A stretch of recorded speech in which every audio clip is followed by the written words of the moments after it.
Hello and welcome back, and that's right, it's time for another Plex Media Server test of a QNAP NAS. This is the TS-410E, a very unique and very unusual NAS system. As we zoom right in there, you can see we're running QTS5. We're running with the CPU, the J6412. It's a quad-core based GPU embedded processor and 8 gig of memory. But why am I talking about this thing being so unique? Well, that's because this is one of the ranges from QNAP that is a silent NAS. It doesn't have a fan inside, and indeed, even more so than that, it runs on 2.5-inch drives, predominantly SSDs. And in today's video, we're going to be bench testing the familiar files that we've been using in our other Plex Media Server tests and seeing how well this system can cope. But of course, it would be remiss not to highlight that because we are utilizing SSDs, that does present something of an improvement difference, at least internally, when media is being accessed. And although you can use traditional 2.5-inch drives in its available starter bays, most people that are looking at a NAS like this, particularly a silent NAS that runs on 2.5-inch drives, when they set up their RAID on this 4-bay, and I'm utilizing 2 SSDs in a RAID 1 environment there, are going to be using SSDs on a system like this, that in mind. So when it comes to Plex, we're wondering whether there's going to be any kind of a performance benefit on a system running just SSDs in terms of content delivery. So our test will be running similarly to what we've done before. We are going to be running on Plex Media Server using a Plex Pass account. We're going to be testing a few 720, 1080p and 4K files. And on the right hand side of the screen there, we're going to be looking at the CPU and memory utilization. We're not going to worry too much about bandwidth there because we are accessing this NAS locally. Although I will be forcing the system to transcode at points in order to simulate a more limited access environment, be that bandwidth sensitive or hardware client sensitive. A number of you have inquired in previous videos why I include transcoding, particularly when I try to transcode high dense 1080p or 4K down to like 480p or 160p. The reason I do that is because a lot of users who own these giant catalogs of movies that purchase or get hold of content at its highest possible resolution don't need that high resolution file if they're accessing it remotely on like the train when they're commuting back and forth to work. So they need a much smaller version of that file because they may be on a limited internet connection, they may be utilizing a device that doesn't portray or support that resolution or frame rate correctly, and they need the system to be able to change that file on the fly as they're accessing it, as their whim supposes. And that's where transcoding would come in there, and that's why we include it. So our first test, as always, is running with a 720p file. We look at the matrix here, it's 720p file there. I'm just going to run that on the left-hand side of the screen there. The other thing I will highlight is the limitations of the local playback that I'm utilizing here on a laptop here. It's got an embedded graphics CPU, and it has a graphics card inside the laptop there. We have no limitations on the local system here in terms of content access.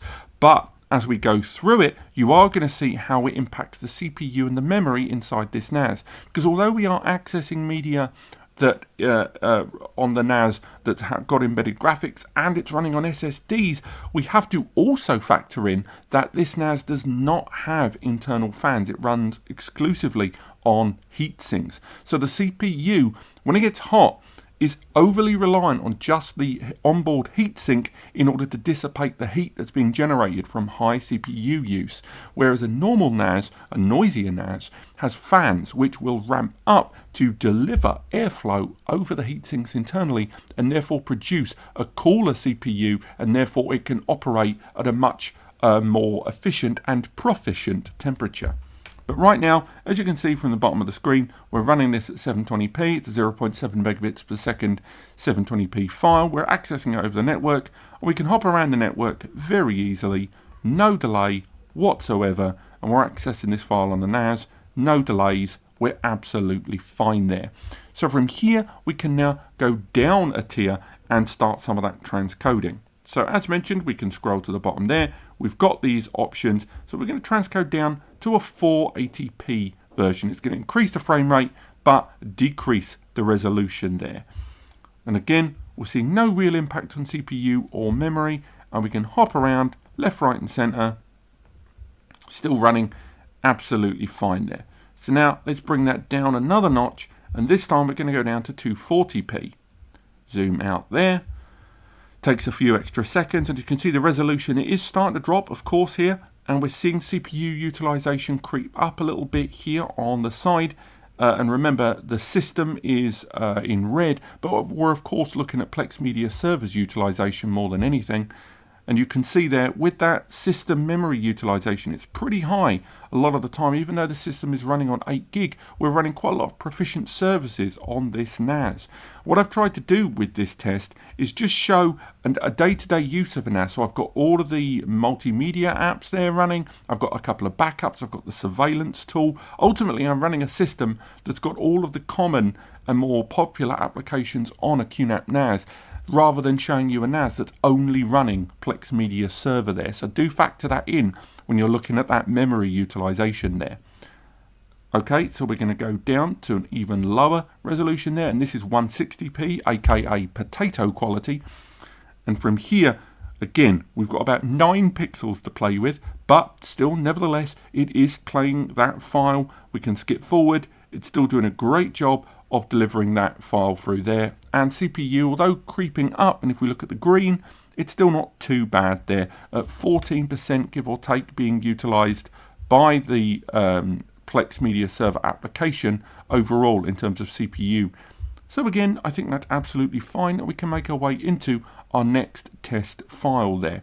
So our next test file we're going into is Little Shop of Horrors. This is a 1080p, slightly higher frame rate there.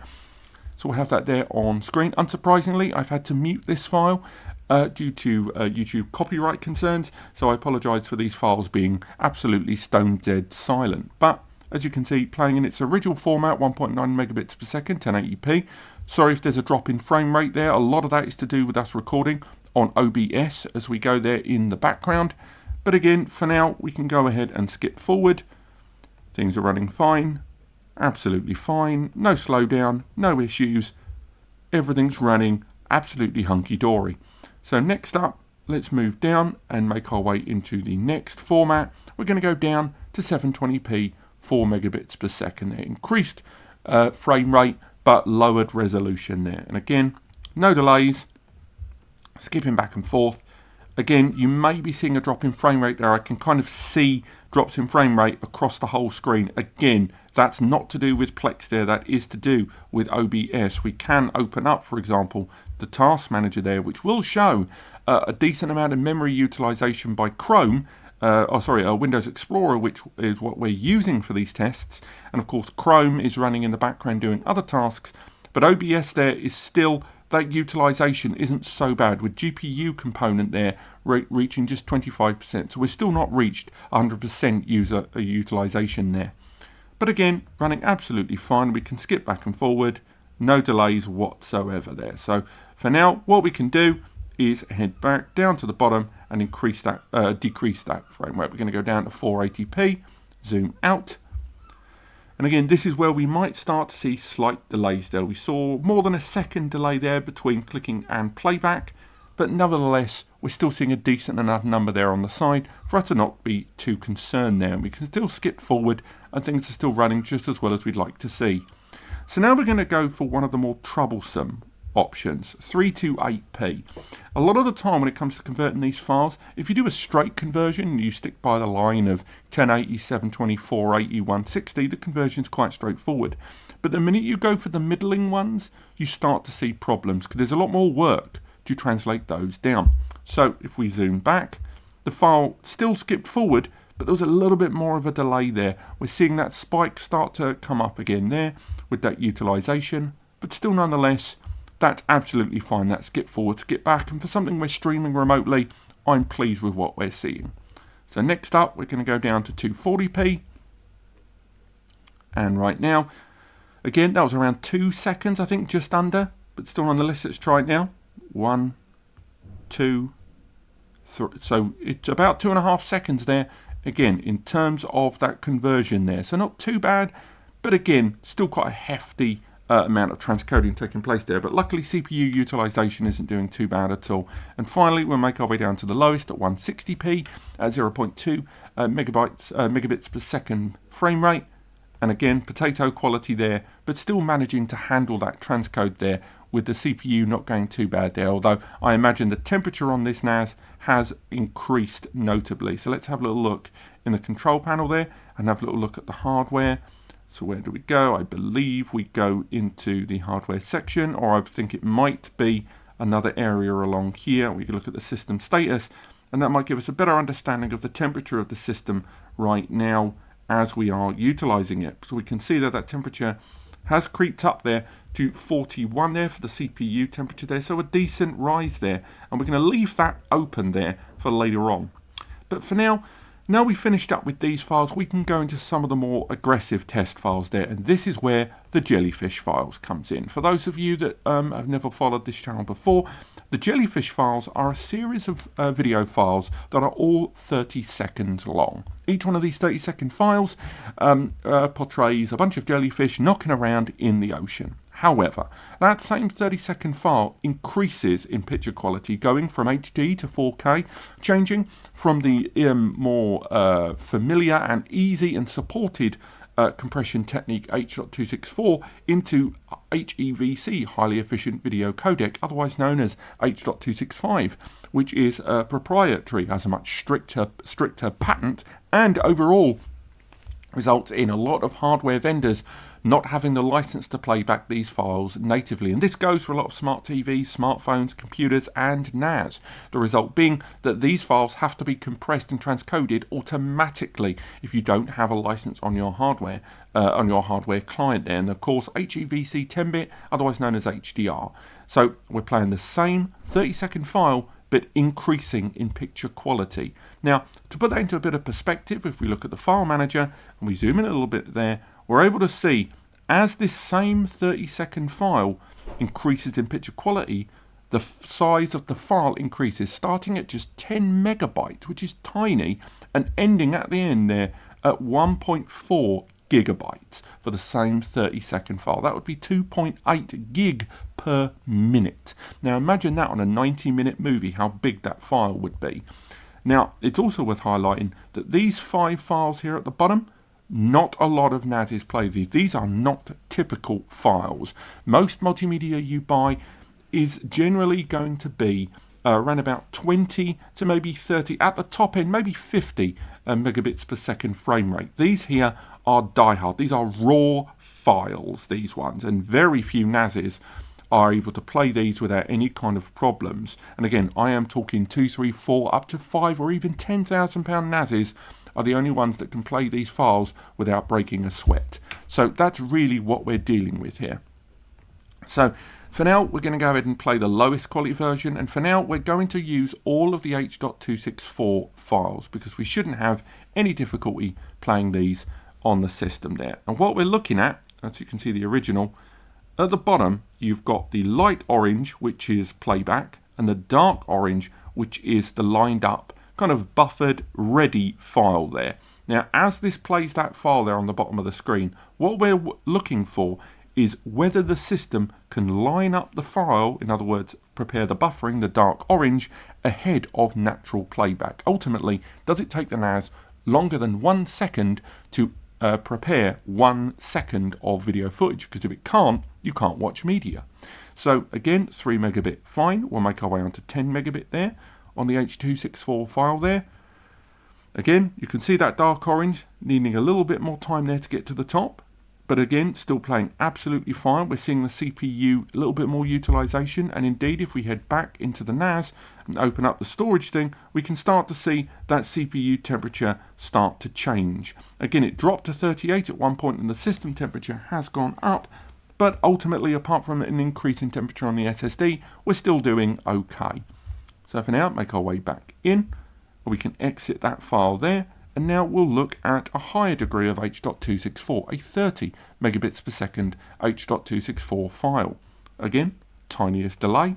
There at the bottom, the dark orange there is still filling up. It's still ahead, but not tremendously ahead. It would still outpace playback, so still that's exactly what we want to see, and it's absolutely fine. but we are starting to see that CPU and that embedded GPU have to work that little bit harder there. So again, now we're going to go to the 100 megabits per second file there. And while it's doing that, I can show you here on screen the amount of system resources being utilized. As you can see, we're not hitting 100% utilization on that onboard graphics there. So don't think the limitation is anything to do with the device we're utilizing, because as you can see, my local utilization has still not capped out at 100% there. So we're still absolutely fine there. And it was able to play the 100 megabits per second HD H.264 file nice and easily. Next up, we're making our way into 4K. And this is where a CPU like this is going to struggle. To put it into perspective, the CPU inside this system is the J6412. Its predecessor to this NAS had the J4125 around 2 to 2.5 years ago. And although they're similar CPUs, it's worth highlighting that graphic-enabled processors are still better on this newer system there, with a greater support of memory and a greater onboard cache to play with there, along with PCI lanes, and a greater generation support of PCI lanes of the internal hardware. So it is a little bit more to be playing with there, but it still will not compare against the likes of an i3, i5, i7, or even a Pentium with embedded graphics. But still, nonetheless, let's play back this file. That's the wrong file there. We're going to come to those ones later on. And we want to play that 120 megabits per second file there. We'll open that up on the bottom of the screen. We can see there, if we zoom out, this is the 4K 120 megabits per second H.264, and straight away we're seeing that difficulty there for that encode. We're seeing it hit that wall there. And again, this is where you start to see those limitations of how much the NAS can do. Once again, we've opened it up. GPU and CPU utilization is still not 100%. So again, the limitation is not my host system. And indeed, if we go into the system hardware and have a little look at what the temperatures are and more, we're starting to see them creep up again as the CPU and the hardware is being pushed that bit harder. Again, what we could do is arrange a conversion. And if we wanted to, it would be able to convert this file into something a little bit more palatable for us to be watching and see if it's able to play it. And as you can see, it is running a conversion. And if we open it up, we're watching a 120 megabits per second file, but the conversion right now is still not ideal. And it's still not the original file type that we were watching before. So ultimately, I'm not sure we'd call this one a success. And the same goes if we move one step higher onto the 200 megabits per second 4K file there. If we open that one up, and again, if it couldn't play the previous file, I've got huge doubts that it will be able to play this one, this 200 megabit 4K file, which once again, bear in mind that 200 megabit file is a huge file there. If we open it up, the 200 megabit file is 716 megabytes per second. That would be a 30-second clip that would just about fit on a CD. So again, that gives you some idea about the size of the file that we're talking about here. But again, because of that 4K hit and the GPU on board, that CPU not quite having the onboard components, I think it's an 800 megahertz onboard GPU when pushed, it's still not proficient enough and detailed enough, proficient enough to get the job done for us. We could convert it and it would play that file, but still nonetheless, that still means it's not a pass. So now we're going to head back to the beginning and this time look at those HEVC files. We're not going to worry too much about the 10-bit versions. We're just going to be focusing on the HEVC. And what you're going to see, let me remind you once again what the H.264 version was like. If you look at the H.264 version, as you can see, it plays no problems, everything's fine, CPU isn't even breaking a sweat. But now we're going to play the HEVC version of that file, the one where we have to automatically convert it. As you can see, the dark orange didn't fill up as quick this time. And unlike the relative low CPU utilization of barely touching 1%, this time we saw an increase to 9% on this more modest file, and that's something we're going to have to contend with as we go to the deeper HEVC. For those that aren't aware, HEVC is a much more proficient compression technique. When you see movies in the cinema, those enormous wall-sized screens are running a version of a file that is just too big for the home, so they need to be compressed to be watched in more domestic scenarios, and that's where the compression technique comes in. However, HEVC is unlike normal H.264. HEVC, or H.265 as it's also known, is a shared patent, and the licensing behind that can be problematic. So although a lot more modern media is starting to arrive in HEVC, with the recording hardware and the encoding hardware, it's the playback hardware that doesn't have that license in most cases. So it's worth bearing that in mind and checking your library before you go out and buy any NAS for Plex Media Server. As we've seen, the 10 megabits per second file managed to transcode, but once again, CPU utilization has now hit 11% there. Next up, we're going to go for the 30 megabits per second file. Again, we're seeing a slower generation of that dark orange. We're still outpacing playback, which is good. And if we open that bar up at the bottom, things seem to be fine. And CPU utilization this time isn't as bad. I think we're starting to see a bit of a groove there being taken throughout our performance testing. So if we come out of that one, we can go into the big leagues. This is the 100 megabits per second file in HEVC. This is the last 1080p file, and this time we're seeing that dark orange, and it is still staying ahead of playback, but again, a notable degree slower than what we've seen up until this point. And I think the real clincher is going to be when we hit the 4Ks. Because although we weren't able to play 4K natively on H.264, because we are going to have to automatically go into a conversion and a transcode with HEVC, we may see relatively better results. So we're going to go for the 120 megabit per second file, and this is HEVC 10-bit HDR. Going to open that up there, and as we can see, the playback bar is staying ahead.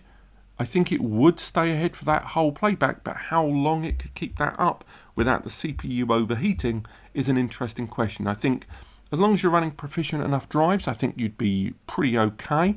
If we open up the utilization, we can see GPU on my side is still not going too bad. It's still within appropriate measures, and we're still seeing that file playback pretty well. So I'm quite impressed with the way the NAS was able to handle and transcode that 4K HEVC 10-bit HDR file.